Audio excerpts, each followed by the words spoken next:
Dari dalam menghayati kebenaran kasih Tuhan, kita harus pegang kepada Allah Roh Kudus. Karena segala apa yang telah dilakukan oleh Yesus, baik dengan kata-katanya maupun dengan perbuatannya, mujizat-mujizat yang dibuat, ya kadang-kadang sebagai manusia ada satu jarak itu buat orang bisa ingat tidak secara lengkap. Maka Yesus katakan apa? Saya akan menului kamu ke surga untuk mengutus Roh Kudus supaya mengingatkan kamu akan segala yang telah kuperintahkan kepadamu. Jadi Roh Kudus yang akan mengingatkan segala sesuatu itu secara jujur kepada para murid, sehingga dalam pewartaan mereka itu harus tulus, tidak boleh melewati apa yang disampaikan dia, tidak boleh juga mengurangi. Karena melewati itu terjadi paksaan. Tadi kita dengar itu umat-umat Yahudi memaksakan supaya orang yang mau menjadi Kristen itu dari bangsa-bangsa harus disunat. Pemaksaan terjadi. Karena pewartaan ini membuat orang berbuat lebih daripada apa yang dibutuhkan.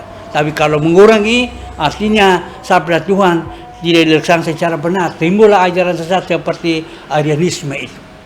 Dia hanya manusia, dia tidak Allah. Jadi dia mengurangi sabda Tuhan akan negatifnya dengan terlalu membuat ajaran berlebihan daripada Kristus mau, juga ada dia punya konsekuensi. Jadi inilah maka untuk menjaga perimbangan ini, Roh Kudus tetap memimpin kita.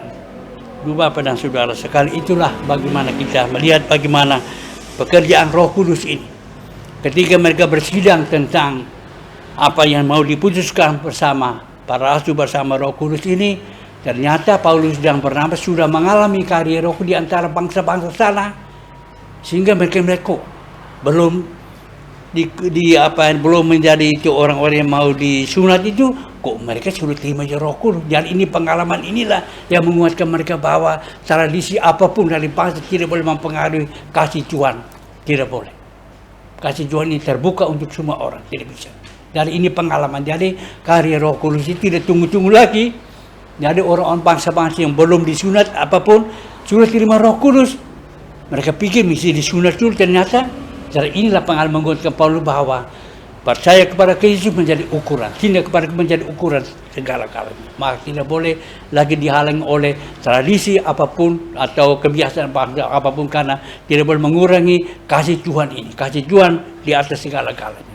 Maka itulah yang terjadi, keputusan diambil bahwa dan kami bersama Roh Kudus telah memutuskan bahwa kamu tidak akan dipengaruhi atau tidak akan lagi diikat dengan apa yang terjadi di dunia Ibrani, dunia Yahudi. Tidak boleh lagi mengikat leher kamu. Kita semua terbuka terhadap kasih Tuhan. Tapi kasih Tuhan yang kita lakukan itu juga dengan pengorbanan, dengan apa tidak boleh makan hewan, da'ala apa segala macam, dengan perbuatan-perbuatan sabun. Inilah semuanya harus dihayati, harus dilaksanakan. Jadi inilah keputusan Tuhan bahwa menghayati kasih Tuhan harus disertai dengan pengorbanan.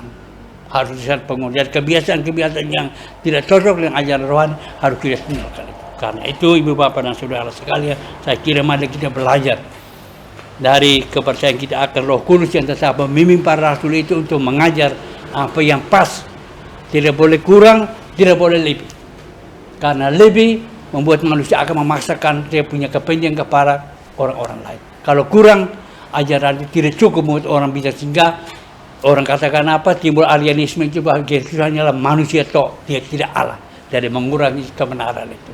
Jadi kita lihat bahwa cinta kasih Tuhan menutupi segala sesuatu. Dia percaya segala sesuatu, mengharapkan segala sesuatu, dan sabar akan segala sesuatu juga. Jadi itulah. Jadi dan kasih kepada Tuhan itu mesti disertai dengan pada sesama juga dengan pengorbanan, dengan penderitaan. Kalau tanpa itu orang bisa membuat kasih tapi bisa sombong.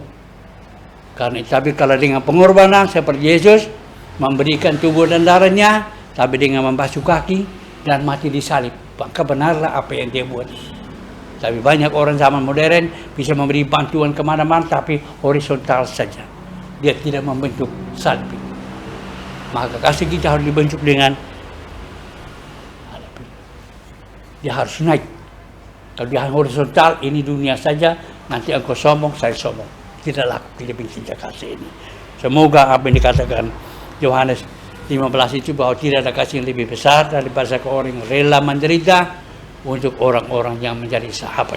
Kalau demikian kita menjadi pengikut Kristus, dengan demikian kita menjadi sahabat-sahabat Kristus karena kita melaksanakan apa yang Dia mau, tapi dalam bimbingan Tuhan Allah Roh Kudus. Kalau tidak kita sesat. Amin.